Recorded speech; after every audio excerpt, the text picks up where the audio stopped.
It's the Lonely Island and Seth Meyers podcast. I'm rolling. I'm recording mine analog onto tape, so it's a reel-to-reel. That's why I said it's real, rolling. so you're technically really rolling. Yeah, I'm rolling. You're old school rolling. You're also really rosy, and you're rosy real. Damn. I hope you were rolling for that. And by rolling, I mean on ecstasy. Oh, yeah.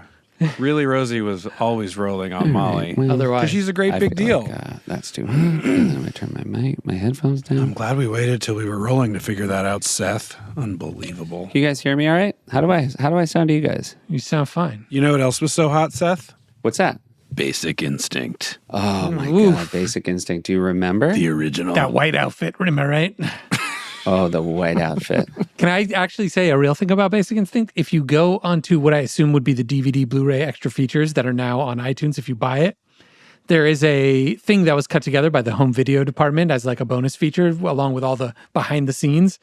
And it's a string out, meaning like an edited thing of all the clips of the TV version.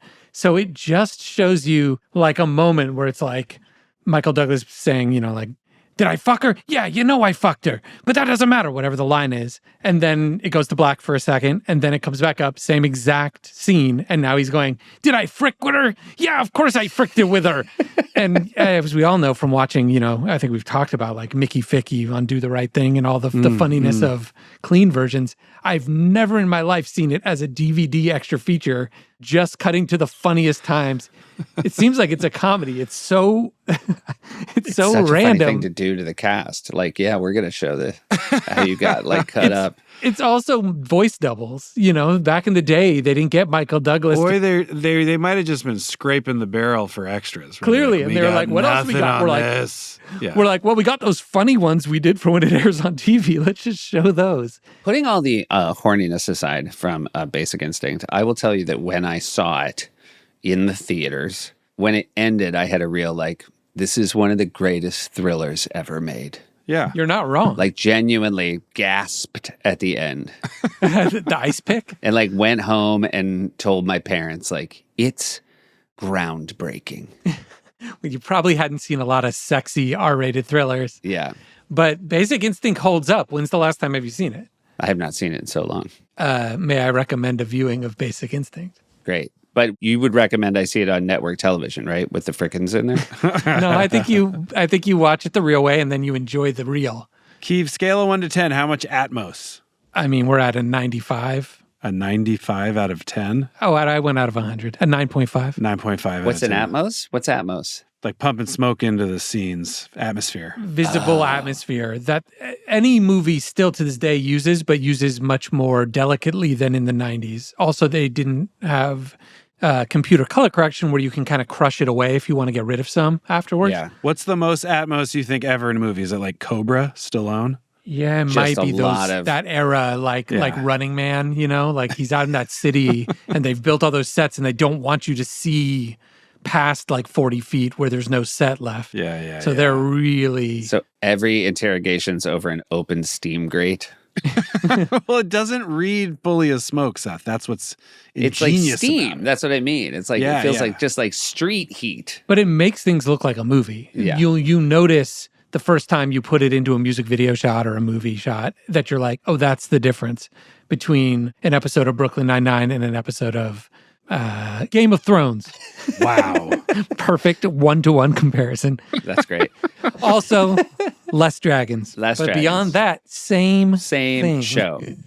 We tried to ape Basic Instinct for Naked Gun, for how it looks, among other things. You had a lot of Atmos in Naked Gun. Yeah. God, I thought I was throwing out just like a random ref and how it turned into the whole preamble. I should clarify for anybody who's wondering, Jorm is running late because it's Mari's birthday, and he just sent me a text that he's, hold on, let me see this, hanging lights. Oh, fuck. Oh, no. Oh, Jorm. Seth, no, man. Seth, that's not it. But I'm winking at you. They can't see that. Hey, well, maybe should we get our New York Times stuff out of the way? Well, Jorm's not here. If you want everybody to turn it off after 3 minutes, go ahead. Yeah, because they now know what they came for. Oh, but you're not saying they turn it off because we start. You mean they turn it off when we finish it. That's all they've been waiting for. Correct. Yeah. They wait. It's tease it, being like, hey, everybody, stay tuned. Stay tuned. Later on, Seth and Andy will reveal if they quibbied. Oh my so gosh. stay tuned. You should be throwing it anytime we go to commercial, Right. to an ads. You should be Yeah, tossing. yeah. It's like teasing who the presenters are going to be on an award show. Oh, man, can you believe it? They're going to present. Yeah. Then just do Seth. Right. Then hold Andy for the last act. I'm just gonna read some random comments then. Yeah, hit us in our tittus. Hit us in our tittis. Somebody wrote it's pronounced Shy Ranny, which I liked after everything we Like Rihanna. yeah. After we did all that. We posted Tapper's artwork, and the first comment underneath it was total cube job. And I had forgotten. I was like, what's a cube job? And a cube job is when you draw somebody and they look like Mark Cuban. Yeah, you get Mark Cuban. I forgot already. And then a bunch of people said I couldn't believe that anybody could draw Andy to look like Mark Cuban. And a bunch of people were like, yeah, no, he did. I mean, decidedly. Yeah. So everybody was on team cube job. Tapper has reached out. He's open to any notes. I mean, he'll hear this. I think your main note would be just make it look like you and not Mark Cuban, right? Yeah, that's pretty much the note. Yeah, it's a really strong drawing. Use your face.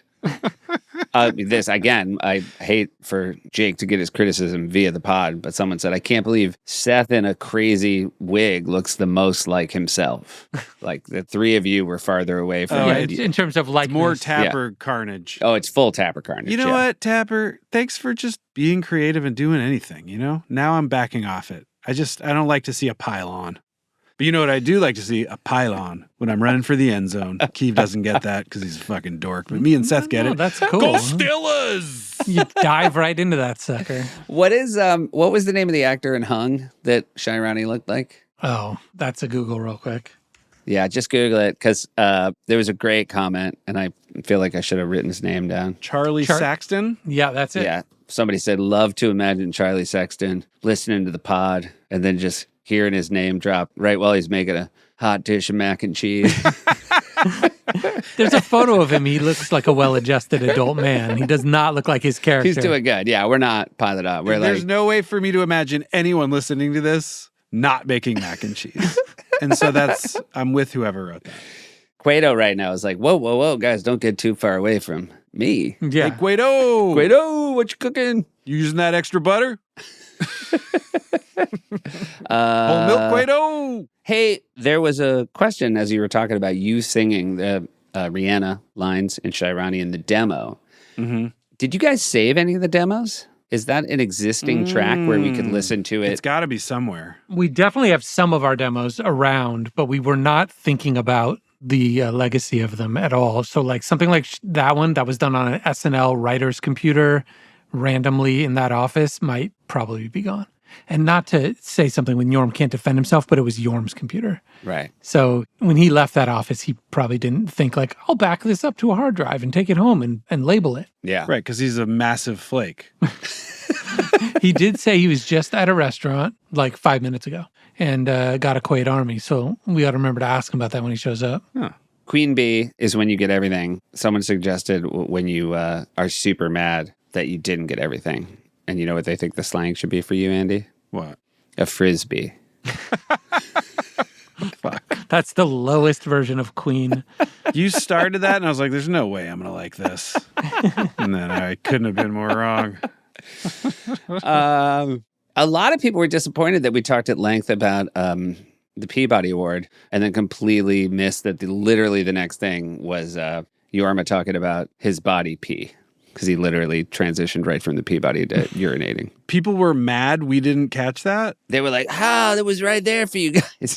Yeah, to go Peabody, more like body pee. Yeah. I mean, he didn't say, like, check out my body pee, you guys. By everybody, 2 people. But it was there for him to have done it. That's true. There was a segue waiting to happen. He should have done it. They're mad at Jorm, like all of us. They're a little bit bad at Jorm. Yeah. Yeah. I'm piling on him now because he's not here. Yeah, he can't do anything. There was something I wanted to say about Shirani that I forgot to.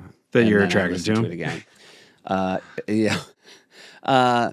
This beat costs a lot of money, right? Yeah. I really like that because we now, if you listen to the podcast, know that people buy beats and some beats are like more expensive than other beats. Yeah. I don't think I knew that as somebody who like enjoyed music, that like, like hip hop artists would buy beats. Yes. And if you get a beat from someone who's really well established, it costs a lot more. Yes. And what I liked is that you guys just wrote it the way you knew it to be true. It was that really good comedy writing advice, which is like, don't talk down to your audience. Like just. I felt like the audience got that line too. I did too, but I'm wondering if maybe I was just the person who knew that the least. If Kanye on his own recorded himself doing the Shirani part, but full-throated, didn't, do you think that would be like one of his first steps back into acceptance? Well, does it on his own dime? I mean, the first step would be figuring out what the fuck Shirani's saying. Right. But then, like, what if he just kind of cracks that? Or what if he goes out and writes a great Kanye version? Andy Samberg. Mm-hmm. Because we still don't have Jorm. Seth, my old compatriot, I love you. Ooh, can we just watch? I meant to watch it and then I couldn't download it on my phone. How about a quick share screen? You did Nick Cage on Weekend Update. I saw the rundown just a second before we got on here and I had no recollection of that. So have you not done a Get in the Cage at this point? No. This is the first? So you tried a solo? And it got cut. This will be fascinating. You did Cage, it got cut, and then obviously this is a good reminder, again, to the creative process that first drafts maybe don't work. Also, it's a real, I think, pat on the back to you for knowing there was something there and sticking with it and figuring out Get in the Cage. I mean, I'm curious to see it. My theory is we thought it went great and you guys still cut it. And then me and Klein were like, the only way we're going to fucking get on Update is to have celebrity guests that Seth and Baze can't say no to once they're there. Yeah, we fucking love Baze, especially fucking loves celebs. Yeah, he's like, oh my God. He's always checking out slideshows of red carpets. That's the thing. You would like go, he got his own Getty Image account. He'd just be like, oh my God, look at this. He's like, I don't want all that text on the screen. I'll pay the fee. The United Nations just named Oscar-winning actor Nicolas Cage Goodwill Ambassador on Drugs and Crime for his contributions in humanitarian work. Here now to talk about his new responsibilities, Nicolas Cage.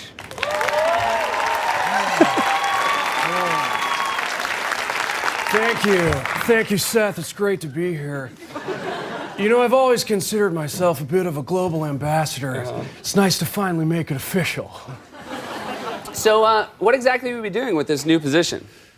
I'm gonna steal the Declaration of Independence. No. They'll never see us coming, Seth. Quickly, look under your desk. There should be an engraved panel with a Masonic seal. Push this shard against the engraving to unlock the latch. The real declaration will be inside, and that will lead us to the treasure. Nick Cage, that movie's like 3 years old. I don't have time to explain this to you! Every second that you hesitate, people will die! Do you trust me? Okay, look, stop! You need to calm down, Nicolas Cage. Let me just say, I'm really enjoying that you and I are acting together right now. It's just me and you in an action movie, basically.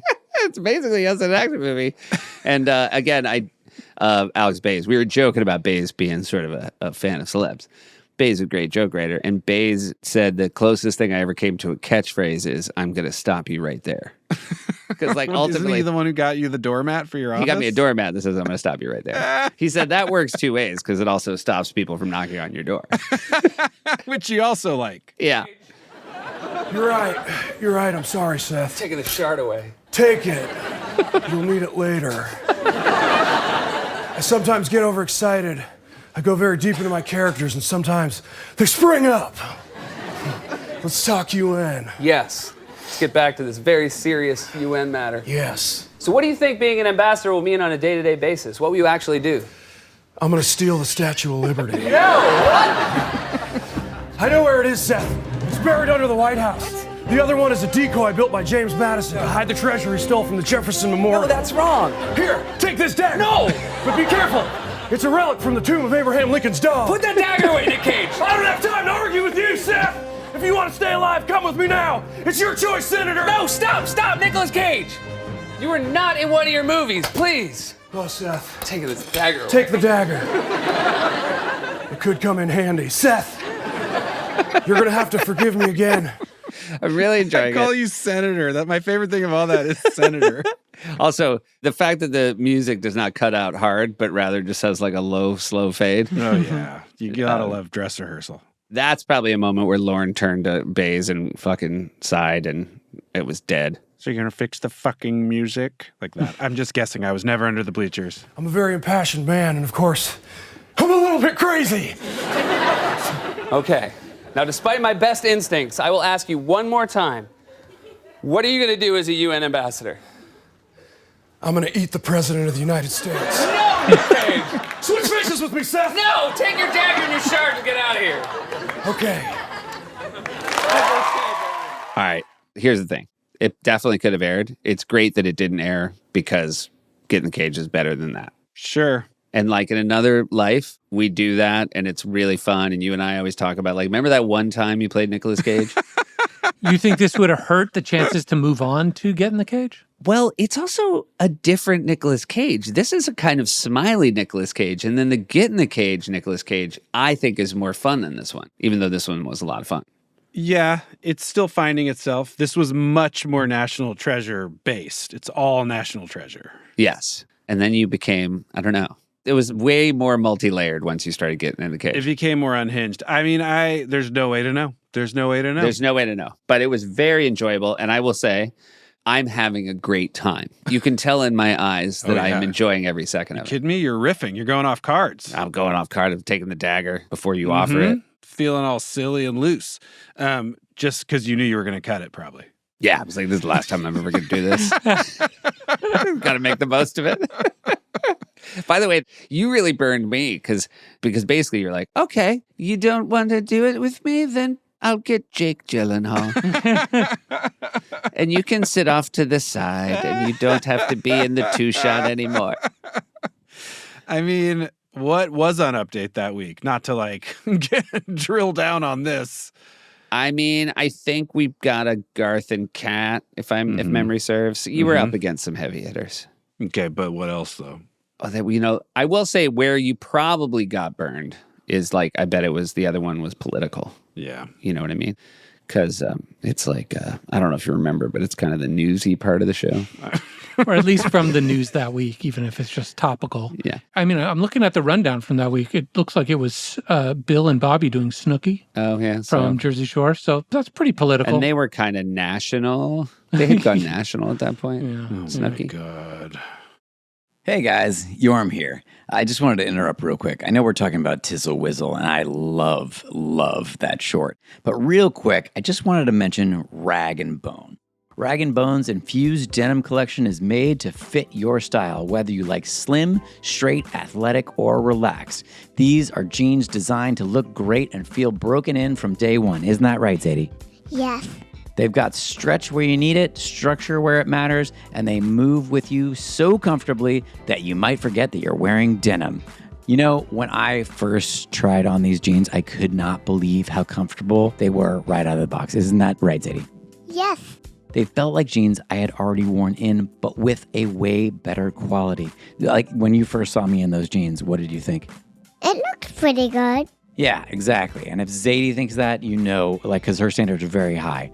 It's time to upgrade your denim with Rag & Bone. For a limited time, our listeners will get 20% off their entire order with code ISLAND at ragandbone.com. That's 20% off at rag-bone.com with promo code ISLAND.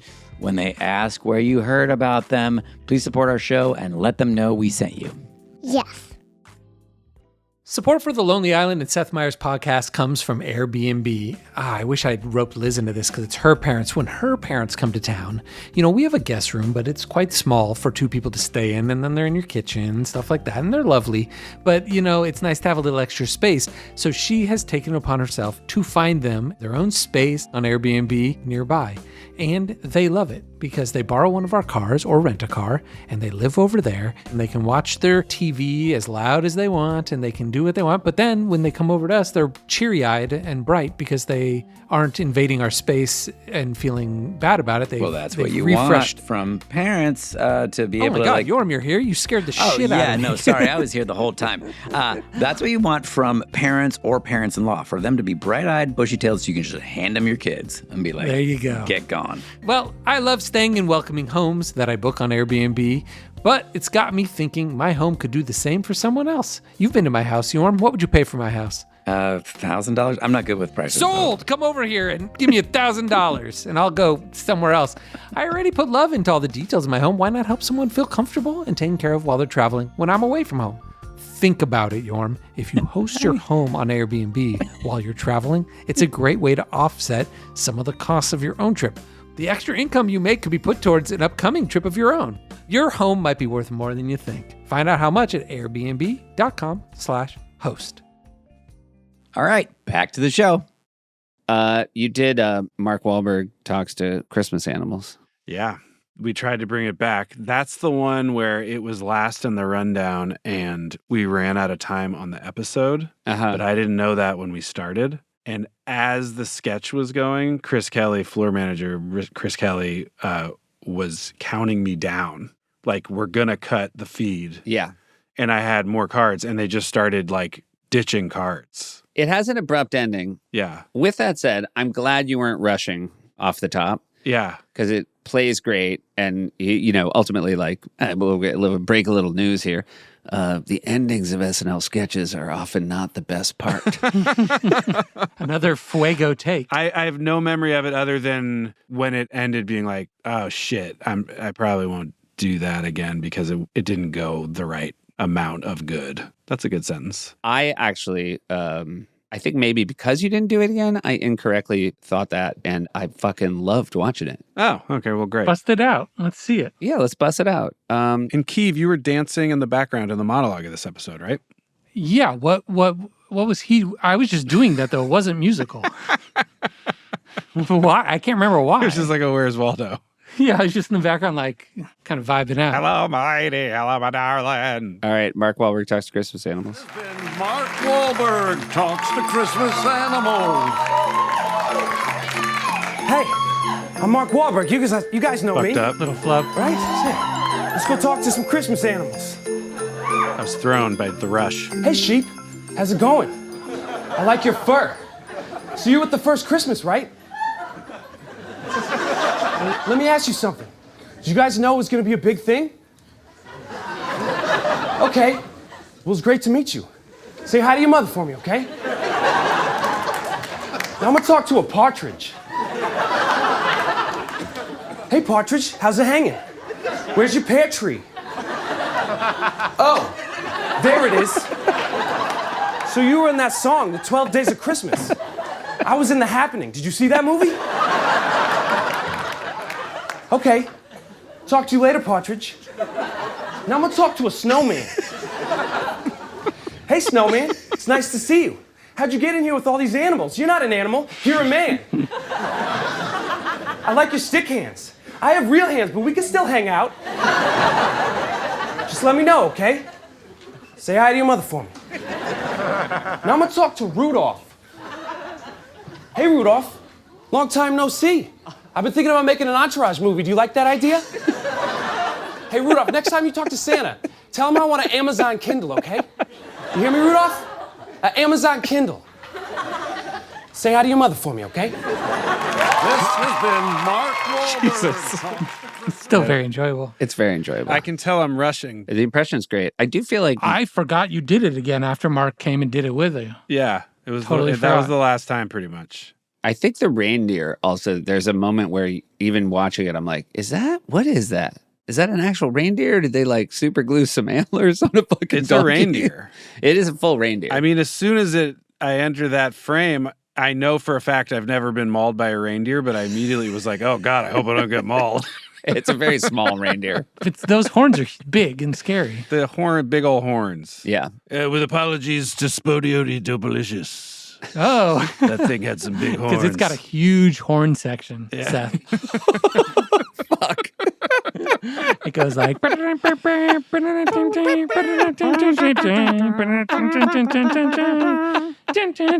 on that, reindeer. It's really good stuff. Yeah. How confident were you when you made that joke that Keeve would be there to catch you? 1,000,000%. That's fantastic. It's a very good song. I calculated this actually this morning, Seth, because me and Keith were texting. We've known each other 31 years. That's unbelievable. It depressed me rather than make me feel special. Yeah, it didn't cheer him up. It made him feel worse. This was a Christmas I was show. like, well, for me, it's been an honor, Keith. Wait, guess what? Bill Hader texted me today. I know what he texted you because he texted me the same thing, that today was the 20-year anniversary of our first show. Keith also. Yeah. Oh, October 1st would have been the Steve Carell show. Yep. 20 years ago, and he sent me the picture of you two just chilling. Wow. And it's nuts. That's huge. And we look exactly the same and feel great. They feel the exact same greatness. I then sent him, because I was watching this episode to get ready for a thing right when he sent it. And so I was like, I can't believe that guy grew up to be this guy. And then I just sent him a clip of... Fields in production has a real nasty dildo allergy. Ah, damn it, so close. Guys, we gotta figure out these gifts, so buckle down. Carol, hold my call. Maybe we're making this too complicated. I say we just ask ourselves what we would want for Christmas, and that's what we should get people. So dildos then? Dildos it is. Jerry, Carl! What? This is Jerry and Carl, which again, you forgot Mark Wahlberg talked to Christmas animals. I did not. I forgot that Jerry and Carl somehow have been on the show 3 times. I definitely didn't know that. Is this the third or the second? This is the 3rd, and it is mind-boggling to me that this kept finding its way back into the show. And that there was a line about someone having a dildo allergy. Well, dude, I'm going to play from the start. You cannot believe how quickly dildo finds its way into this sketch. This was second to last in the rundown, just before Mark Wahlberg. So, by the way, this is why Andy had to rush through Wahlberg. That's right. Forte's hair is so funny. Just a little tough. And it also was, I think they explained in the second Jerry and Carl why his hair looked like this, and then they just kept it this way and never explained it in the sketch. Troy, Jerry, so sorry I'm late, but it's been a grizzly bear of a day. You know what I always say? The going gets tough, the tough go fishing. Oh, Jerry, you and your inimitable sense of humor. Gentlemen, I appreciate the lively japery. But in the next 5 minutes, we gotta figure out what gifts we're gonna get the office staff for Christmas. So we gotta buckle down. Carol, hold my calls. Christmas presents. Christmas presents. Christmas presents. How much are dildos these days? Around $25 last I checked, and that was 2 hours ago. The Christmas show. It's the Christmas show. Oh, God damn it. I in the love it. previous, remind me, in the previous Jerry and Carl sketches, where they were into dildos, that was the main thing, or no? No. That's They just just this. were like, the third one's about dildos for the staff. Yeah, it's a staff party for dildos. 2 hours ago, though, is what gets you. They could have changed. Yeah, $25 last I checked, which was 2 hours ago. Hold on, there's also a crazy joke at the end where they vote. The reason they can't get dildos is somebody in the office is allergic to dildos. But they vote at the end. Okay, all those in favor of firing Ted Fields? Dildo! All those opposed? Human penis. Okay, well, the dildos have it. It's the most. Dildo is I. It's the most. And human penis is nay. Damn it. It's the most Forte writing joke. Oh, yeah. I mean, Wow. And it's essentially a John Bovey. yeah, essentially, they essentially Bovey it. Tizzle Wizzle. By the way, we're coming off back-to-back criterions. I don't think we've ever had 3 criterions in a row. So, And we're not gonna. I don't think we ever will. We might. We might, but it'll be hard to do. There's a moment around Three-Way and Jack Sparrow, maybe in there. Maybe. Well, Tizzle you're Wizzle. presuming the Three-Way's criterion. Well, it's grandfathered What do we think in. about? Do you remember anything about Tizzle Wizzle and the jump off? No, and I don't. Not that we should count on Jorm to know, but that's why I was hoping he was going to jump on by the time of it, in case he does. I know he kind of likes kid stuff, so I was hoping he would remember. I will say, Yeah, go ahead. the Jammy Shuffle, I believe, is the song. Sounds very much like something that I came up with. I could be wrong, but I kind of feel like this one maybe started with some kernel of a thing of mine. But it could be Jorm. I don't know. There are elements of this I really like. But in my memory of it, there were like two things I had forgotten that I thought were really great. And at the same time, not quite for me. I think this is undeniably influenced by Wonder Shows in a little as well, probably, right? Just because it's a perverse take on children's programming. Yeah. A skewed take, a demented take on children's programming. You could almost say we see things a little differently, Keith. We don't do things exactly the way that others might. Hold on one second, guys. I'll be right back. Well, Keith, since Seth stepped away, what's your take on the Nick Cage update situation? Do you think Seth and Baze fucked us? I think that easily could have aired because you watch things transform, or what do you want to call it, like grow up. You watch characters change over multiple sketches on the air all the time. Mm-hmm. Where you're like, oh, the first Wayne's World, they hadn't quite figured out everything yet. By the third one, it's like the Wayne's World we know. Like, so you could easily have had that Nick Cage, and it could have gone a B, and then you still next time would have gone get in the cage, and it would have been an A, and it would be no difference. Agreed. That's my guess. Agreed. And I just hope that my friend Rob Klein, who I wrote it with, is listening, so he feels equally vindicated as me right now. But it's also, it worked out fine, so it doesn't matter. Andy, you're not looking at the rundown, right? No, but I can. I no, could. Don't. Oh, okay. There are two special guests that were on the episode. Okay. One was on 30 Rock. Okay. And the other was in The Hangover. What's your guess? This is the Christmas show, December 19th, 2009. Tina and Zach? Mike Tyson and Jack McBrayer. You're an idiot. So I basically got it. I did not expect to see special guest Mike Tyson. Seth, do you remember what Mike Tyson did on this episode? What up with that? Oh, he was the guest sitting there that they never get to? I'm just guessing. I'm just thinking, like, what would Mike Tyson... Oh, I think Mike Tyson got up and dressed and danced like a crazy person at the end. On What Up With That? Did some What Up With That dancing? Yeah. All right, so let's watch Tizzle Wizzle, guys. My recollection of Tizzle Wizzle is that it was really, really good. So let's see how that holds up. Mine is just that it is fully realized. So then you can judge the content as, it's up there to be judged. Yeah. But for the amount we just got a soundstage and figured it out on the fly and kind of made it happen, I was like, hey, it's a whole idea. I remember it ending and being like, we did our job this week. Yeah. Everybody's very good in it. And there's a moment when the lights go off, I really like. It's really good filmmaking. Here we go. Ready? Hey, everyone. Welcome back to the Tizzle Wizzle Show. Our special guest today is James Franco. Hey, Tizzle Wizzles. It's also a little bit of like Yo Gabba Gabba. Teletubbies and Bananas in Pajamas, and what's the other one where it was like Yo Gabba Gabba kind of too. Yo Gabba Gabba, but it's also like the one where it was those Australian men. Oh yeah. What was it? That one? The Fuck Nuts. Yeah, the Fuck Nuts. It's a little like that. Yep. James, what are you wearing? I'm wearing pajamas. Same with us. Only around here we call them Jammies! Let's dance. The Jammy Shuffle, the Jammy Shuffle. Everyone put on your jammies now. Comfy, cozy, snuggly warm. Come on, everybody, don't have a cow. Pink ones, blue ones, even stripes. Jammy party, dance all night. Jammies!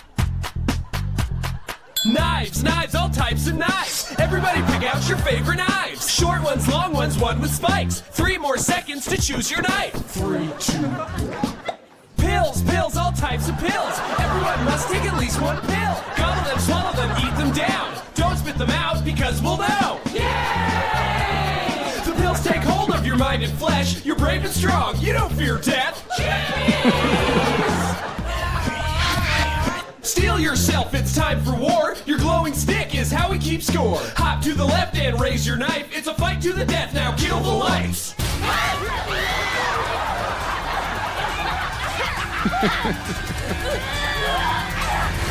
Now turn on the lights, one player remains. All hail the king of the Tizzle Wizzle game. We've had our fun, but goodbye for now. We'll be back next week. Don't have a cow. The Jammy Shuffle, the Jammy Shuffle. Put on your jammies now.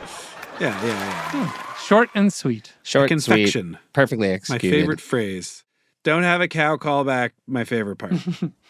The glow sticks, like just solving the problem of how we will not actually watch the violence. Well, it's a children's show. It's a children's Yeah, that would show. be inappropriate, Seth. The Wiggles, Kev came through. Yeah, it's kind of like the Wiggles. I directed it. I wrote it. and I starred in all the parts. You did get a pretty big laugh in the beginning just for the cutaway of your face looking kind of just too guysy, awkward dancing. It is like Andy had a real ability to be a believable kid, even as a grown man. This was an audience that cheered on the logo. So we were in our sweet spot with this one, I think. Yeah. And again, you're right. You did your job, perfectly executed, in fun times. Yeah, and it's 100% Criterion. Seth agrees. This guy, this look got a pretty good. But I don't know where this lands because it's not Criterion, but it's not exactly Kim's Videos, or is it? I think it's Kim's Video. All right, Kim's Video. Then I was wrong. Yeah. Go fuck myself. But that's more than you thought it was going to be, Seth, last week. You were like, I don't even know what this is. And then Kim's Video is high praise. I watched it today. It's way better than I thought it would be. Do you think Nick Cage got cut because it also had a dagger? Oh, yeah. That was probably what you told me. You wrote 2 dagger sketch. Oh, yeah. He's like, you can't have 2 daggers. He's like, By the way, call while them you were knives. gone, Seth, Akiva fucking trashed you for cutting Nick Cage. It was crazy. I was defending you, too. I was like, hey, he had a job to do. Never. He had to get politics in. I'm sure there were like 6 jokes that got like mild reaction, but they were necessary because the show was saying Never something. leave the pod. You leave the pod, you get trashed. Hey, sorry for the interruption. Jorm here again. Man, I've loved what everyone's talking about so far. It's been great. But I just wanted to mention Quince. Cozy season has arrived with Quince, and nothing sets the tone like a bedding refresh. Now that cozy season is here, right, Sadie? Yeah. It's the perfect time for a bedding refresh. Quince sheets and duvets are super soft, breathable, and elevated enough to make every night feel a little bit more special. Sadie, do you like a very comfortable bed? Yep, it's comfortable and cozy, then yeah. Right, and if Sadie says that, you know we're cooking with gas. Switching to Quince sheets has honestly made all of our bedrooms feel upgraded, don't you think? Pretty much. The duvet is a perfect mix of cozy and breathable. Zadie is not one to be hyperbolic here, guys. I just don't wake up feeling overheated anymore because that breathability is something else. Make your bed the coziest place in the house this fall with Quince. Go to quince.com/island for free shipping on your order and 365-day returns. Now available in Canada too. That's QUINCE.com/island. Free shipping and 365-day returns. Quince.com/island. Take it from me, Jorm and Zadie. Jorm here once more. Support comes from Factor. Fall always feels like a reset. Between school schedules, busy routines, and shorter days, finding time to cook can be tough. Factor makes it easy to stay on track with meals that are both comforting and healthy. Isn't that right, Zadie? Yeah, if you say so. And I do say so. Honestly, having Factor in the fridge, it has felt like a little cheat code for our busy weeks because we used to be really rushed making dinners, and now with Factor... Is it snow right now? I can't tell. Okay, that made 0 sense, Zadie. But anyway, just take it from me. It's been much easier making meals. The food tastes way better than I could possibly have expected from any prepared meal service. Isn't that right, Zadie? If you say so. Eat smart at factormeals.com/island50off and use code island50off to get 50% off your first box plus free breakfast for 1 year. That's code island50off at factorsmeal.com for 50% off your first box plus free breakfast for 1 year. Get delicious, ready-to-eat meals delivered with Factor. Offer only valid for new Factor customers with code and qualifying auto-renewing subscription purchase. Okay, back to the show. There's a clip going around, and this is, will feel like it's forced, but it's true. There's a clip going around of, because it's, guys, it's from that new Kanye documentary that's out, of Che talking to Kanye. Yeah, I saw it. I saw it. And that, I want to say a couple things. One, it's fascinating to watch Che talk to Kanye and defend the show. And 2, that is absolutely the same spot in the hallway that Baze would have told you your stuff was cut. I know. I was like, why is this giving me like PTSD? That would have been where you would have heard, "We're not doing Cage." He went, "Hey, sorry, buddy." And then he was like, maybe some A-listers. And then he was like, Why are you giving him like a deep, gravelly voice? I don't. Like, hey, sorry, pal. We had to cut it. Seth wants to do like 7 jokes about. That has a better bass than the one. I don't know why I play bass like he's tall and like a growling. He's tall. He's got some heft. Yeah, he's not Baby Herman. He's got heft. Where was it? Where are you saying that is? 8th floor or 9th floor? It's on 9, right out that hallway, right, like the between Higgins' door and the back door to Lauren's office. Yeah. That's basically exactly where the story that we told about the Joaquin Phoenix, Jorma, Cameron Diaz moment that I told. That's right in that where it kind of widens out for a second, where you can have a little chat there. Again, I guess like at this point, one might say Jorm's not coming. I think that's fair. And by the way, knowing him, he'll show up like as we're saying bye. Yeah. We can also ask him next week about the Tizzle Wizzle Show. He honestly might remember more than us. But I do think this was a 3-hander, as they say, that it didn't come from one of us specifically. Yeah, he was very involved, and especially in the song, a lot of Jorm's signatures in there. Yeah, that's definitely a beat he made. Yep. It did not cost a lot of money. Nice. This set didn't cost a lot of money. Nice, guys. Kiwi sounded just like her. Oh, thank you. There is something, too, that like, because you built 2 sets you didn't use the last time, they were like, you got a white psych. Well, it wasn't our fault, man. We definitely wanted to keep it simple. Wait, were we going to talk about stuff from the other shows? Well, I wanted to talk about Underground Music Festival, which is one of my favorite things. And basically, a 3-hander. It's Sudeikis and Nassim, who didn't do a ton of stuff together and are so good. DJ Super Soaker, and I think she's Little Blaster. Mike O'Brien wrote it, and it's based on the Juggalos, right? Mm-hmm. And I want to make sure it's the first one.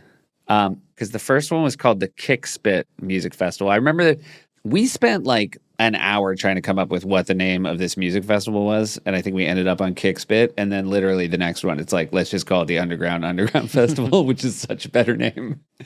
But 3-hander, Sudeikis, Nassim, and also Jorma as the voice. Because Jorma is perfect as a guy who's doing the VO for a music festival like this. Should we watch it first? Yeah, let's watch it.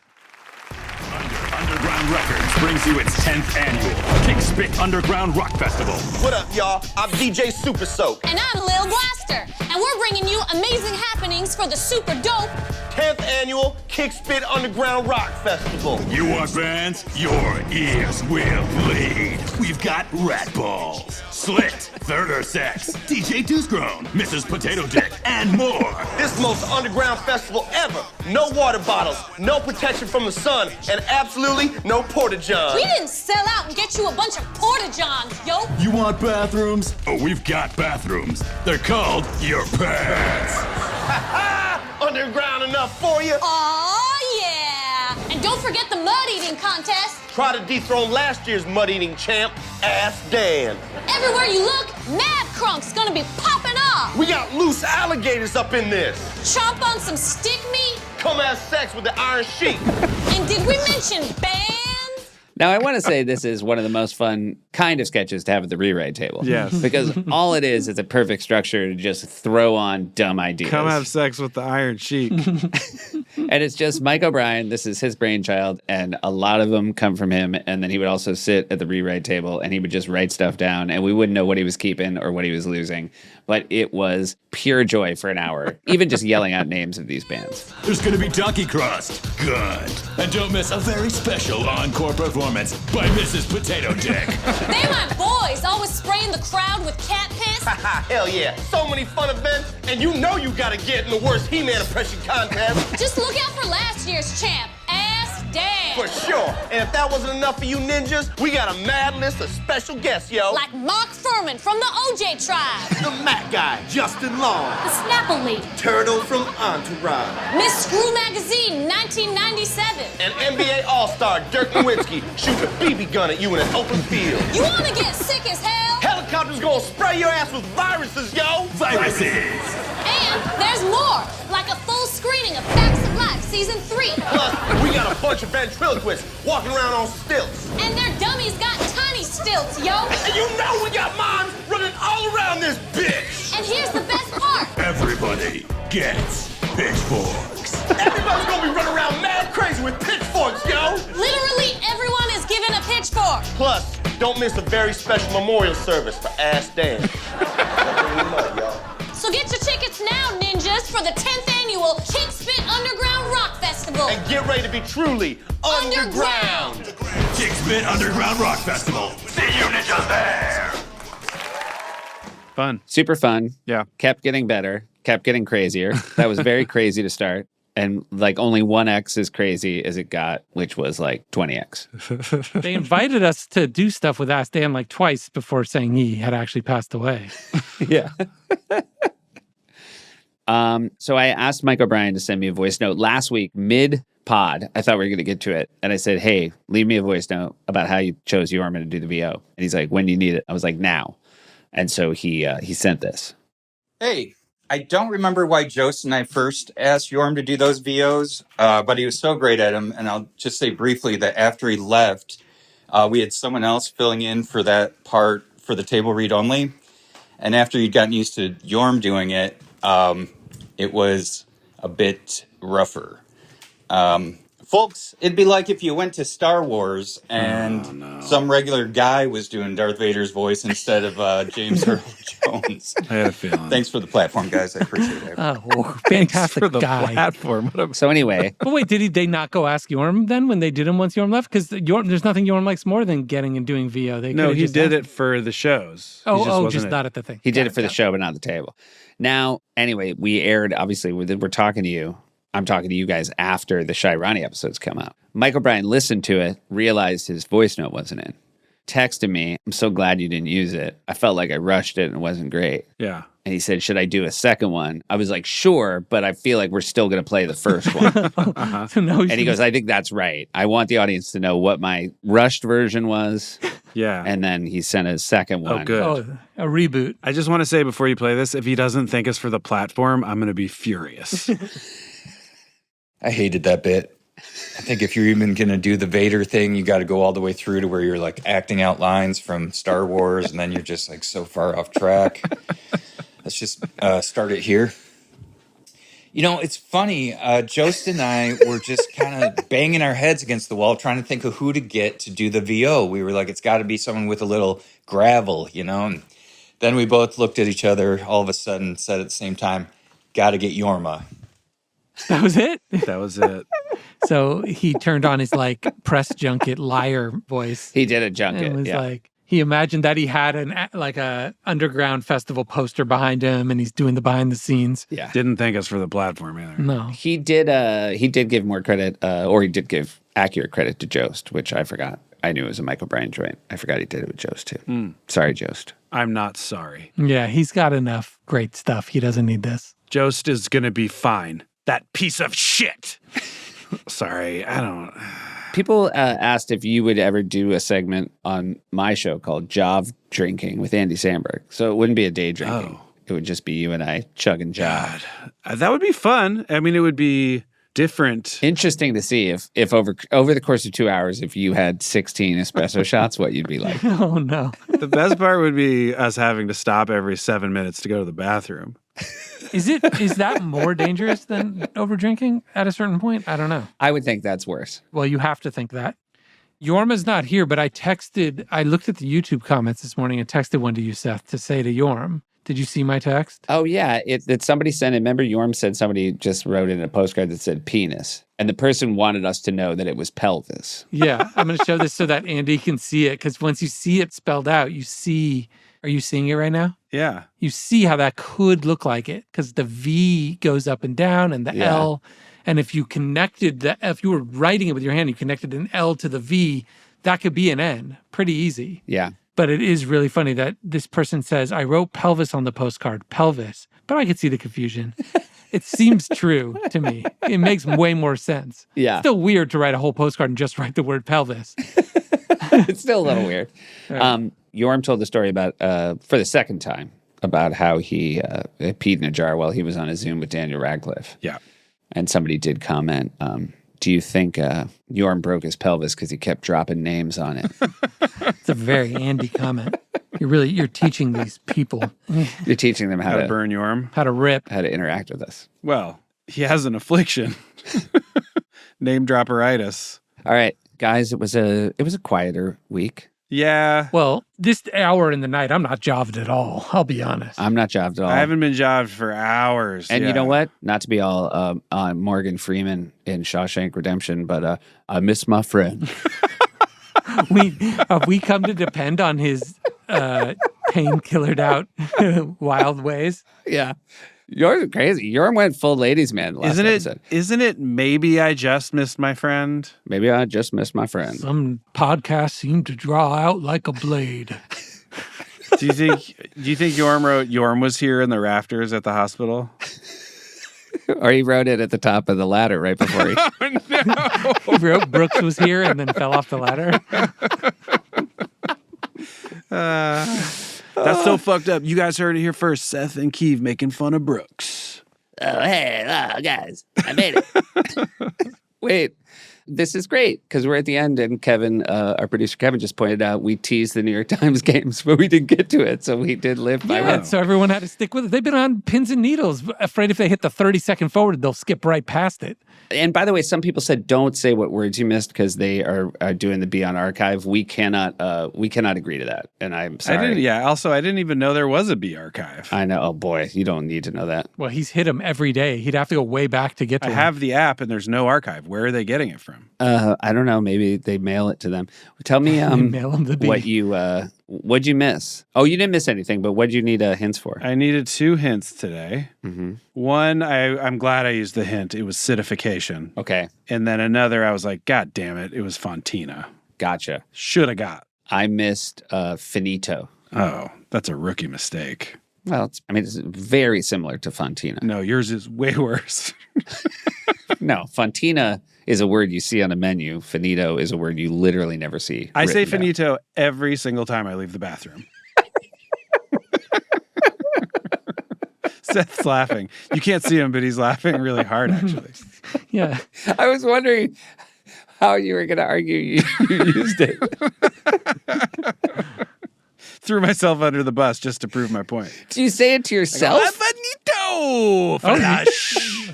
Loudly. Yeah. Oh, before the flush. That's interesting. Yeah, with great flourish. Gotcha. All right, well. If we just wait a second, then we'll have a funny ending because Jorm will join in. Andy, as soon as you see him, just say later, Arnold. Okay, perfect. So let's do love you guys. Love you guys. Love you, buddies. Hey guys, how's it going? Later, Arnold. Oh, fuck. Are you serious? Later, Quades.